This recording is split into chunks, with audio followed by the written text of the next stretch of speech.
780 million people in this world suffer from it. It is present in every classroom across the world, and in every workplace across the world, making the lives of children and adults harder. It goes by the name of dyslexia. If you don't know what dyslexia is, then the official definition of the condition is a condition of neurodevelopmental origin that mainly affects the ease of which a person reads, writes, and spells, typically recognized as a specific learning disorder in children. In other words, a dyslexic person's handwriting might look like a spider, got higher on every joke imaginable. Trust me, I have dyslexia myself. And reading becomes a mind-numbingly boring and mentally strenuous task, equivalent to trying to decipher Egyptian hieroglyphics. English is notorious for its wacky and nonsensical spelling, which makes it a very difficult language for both dyslexic people and non-native speakers. However, for those who have the condition, have you ever wondered if it would be different if, let's say, you were born speaking Spanish instead? For example, Spanish is spelled very phonetically. See for yourself. The Spanish word for white is blanco. Pause the video now and try to spell it yourself. Okay, here's the correct spelling. You've probably gotten something rather close to the same thing, even if you don't speak any Spanish. However, if you were to ask someone who doesn't speak any English to spell the word white, then there's a high chance that it would be spelled, as half the letters are silent. In English-speaking schools, spellings are tested every week, again and again and again, with increasingly difficult spellings each time for years, sometimes until the age of 12. We have an endless amount of weird spellings in English that you've most likely never heard of before, such as kernel, knife, rough, and yacht. English has more silent letters than the 30-year-old men arguing with each other on Reddit. And that's a lot. The point I'm trying to make here is that English is by far a horrible language for people suffering from dyslexia. However, is there a language with even worse spelling than English? I'm sure you've heard of the notorious difficulty of French spelling. A language in which over half the letters in most words are entirely silent. For example, caoutchouc, yaourté, dépaysant. I think these not only demonstrate the sheer bizarreness of French spelling, but they also show that French people are what secretly depressed peers, with cigarettes that they could give up at the end of words. Tell French people that a good-looking, depressed guy smoking a cigarette is not a movie. People of France, a good-looking, depressed guy smoking a cigarette is not a movie. Similar to English spelling, the reasons for this is that these four ways in which French were traditionally pronounced.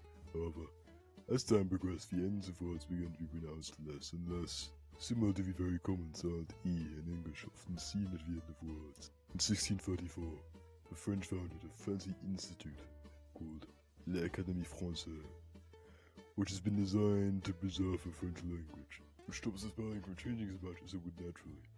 Furthermore, French likes its etymological spelling, which is preserving the spelling of a word to reflect the origins of a word.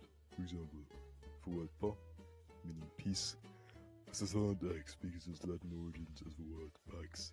I think it has been made clear that French is one of the least phonologically consistent languages out there. And although I myself don't speak any French, I can't imagine the sheer difficulty for a dyslexic French person.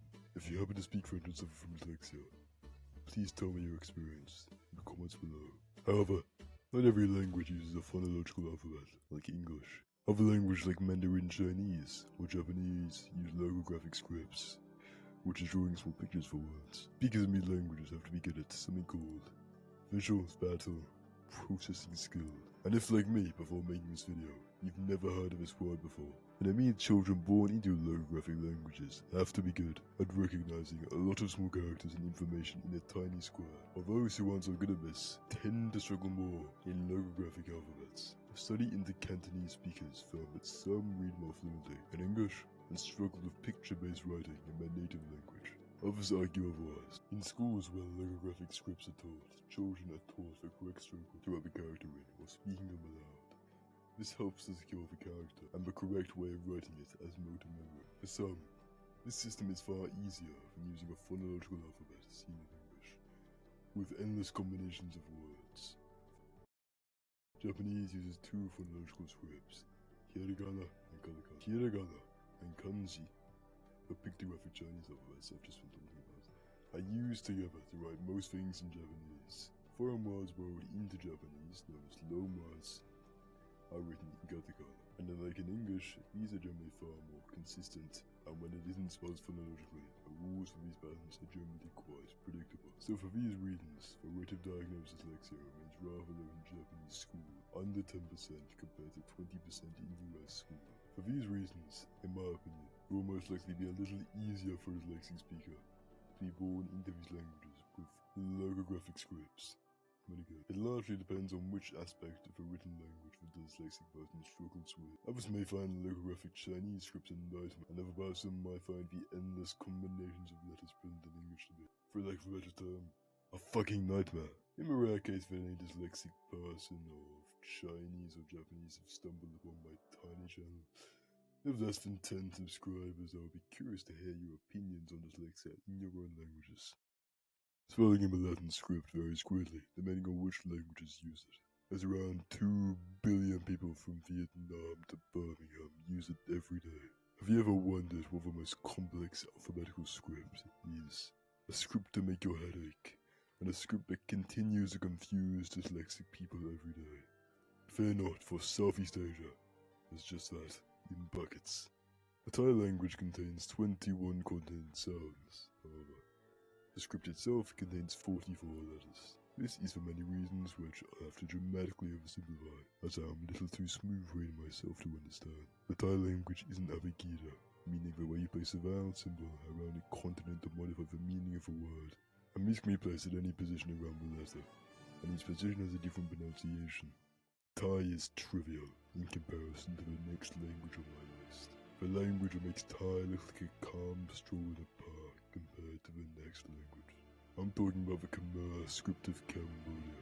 This monstrous script is a grand total of 74 letters and 23 vowels. For comparison, English has 6 vowels and 26 letters. Furthermore, the script also has diacritics. And if you don't know what those are, then these are markers placed with the letters in order to change their meaning. We actually have a lot of these in European languages, however. Khmer is far more than most European languages. The language also contains a fancy thing called independent dependent vowels, which basically means that some of the 23 different vowels can change meaning depending on where you put them in the word.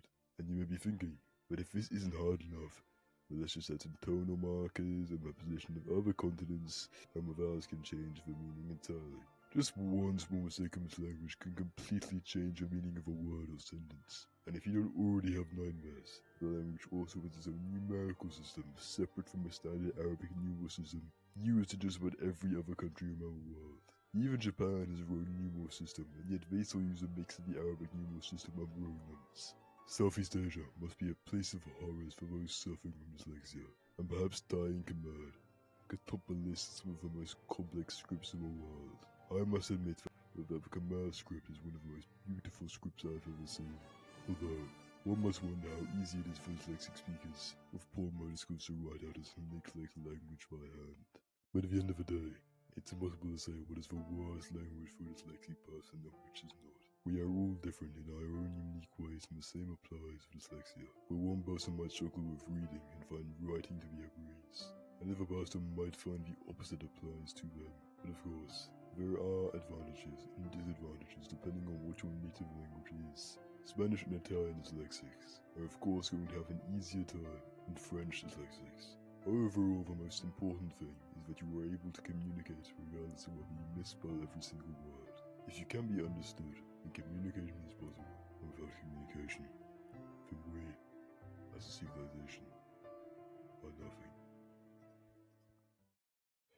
If you've made it this far into the video, then I've got to congratulate you, because you clicked on a video with almost no views, while you have 6 subscribers, and then you sat through for awful mic quality, to the very end of the video. I mean, that's very impressive, I must say. And if you've made it this far, then you might as well like and subscribe. Sorry for the long delay between the last video, but it's summer, I was a little busy. But anyway, thanks for watching, and see you next time.